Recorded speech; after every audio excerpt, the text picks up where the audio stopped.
আজ আমি এসেছি যমুনা নদীর মাঝখানে ছোট্ট একটি চর জেগেছে সেই চরে। চরটির নাম হচ্ছে গুডিবাড়ি চর। এই চরে আসতে হলে আপনাদের আসতে হবে সাহাপুর থেকে সিএনজি নিয়ে 10 কিলোমিটার ভিতরে। এখানে এসে আপনাদের নামতে হবে চর গুডিবাড়ি সুইচ গেট। এখান থেকে ছোট্ট একটি নদী পার হতে হবে। নদী পার হতে লাগবে নৌকা। নৌকা ভাড়া আপনাদের পড়বে প্রতি পিস যাওয়া আসা 10 টাকা। এখানকার মানুষ গোসল করা এবং দৈনিক জীবনে যাবতীয় কাজকর্ম, কাপড় চোপড় ধোয়া থেকে শুরু করে সব কাজ নদীতে করে থাকে।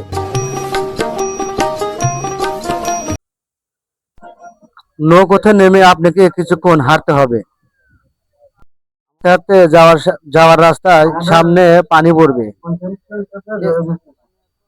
চরে যাওয়ার একমাত্র রাস্তা এটাই, পানি ছাড়া বিকল্প কোনো যাওয়ার রাস্তা নাই। হাঁটু পানির উপরে পানি, কষ্ট করে হলেও আমাদের এই পানি পার হয়ে যেতে হবে।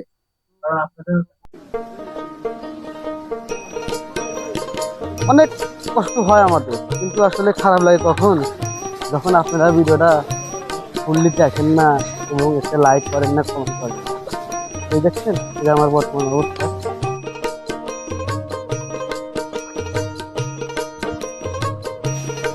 প্রায় ভিজে গেলাম, কিন্তু তবুও আনন্দ আছে যে না, আপনাদের যদি একটু বিনোদন দিতে পারি। তাহলে চরে বসে বসে আসলে আপনাকে ভিজতে হবে, এটা মাস্ট বি, মানে বিকল্প কোনো রাস্তা নাই। এই চরে অন্য চর্থা বাড়ি ভাঙে এই চরে এসে কাকারা বসবাস করতেছে। তাদের নিজস্ব কোনো জায়গা নাই। এখানে ডিসিমাল প্রতি 200 টাকা করে ভাড়া দিয়ে এখানে বসবাস করে। দেখতেছেন চরটা, চরটা খুব সুন্দর। সামনে নদী, আবার এ পাশেও নদী। আপনাদের এখানে কারেন্টের কোনো ব্যবস্থা নাই? ওইখানে কারেন্টের কোনো ব্যবস্থা নেই, তবে এরা এইমাত্র আসলো, তবে আশা করি সামনে কারেন্ট। এই চরে সবাই নতুন ঘর বাড়ি করছে।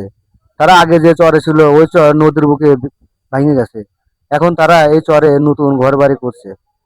কেউ ভিটা বাঁধছে, আবার কেউ ঘর তুলছে, আবার কেউ এখনো থাকার মতো কোনো জায়গায় পায় নাই। এই চরে ভাড়া থাকতে হয়, নিজস্ব কোনো জমি নাই। বড়রা কাজ করছে আর বাচ্চারা গাছে উঠে খেলা করছে, দেখে খুব ভালো লাগলো।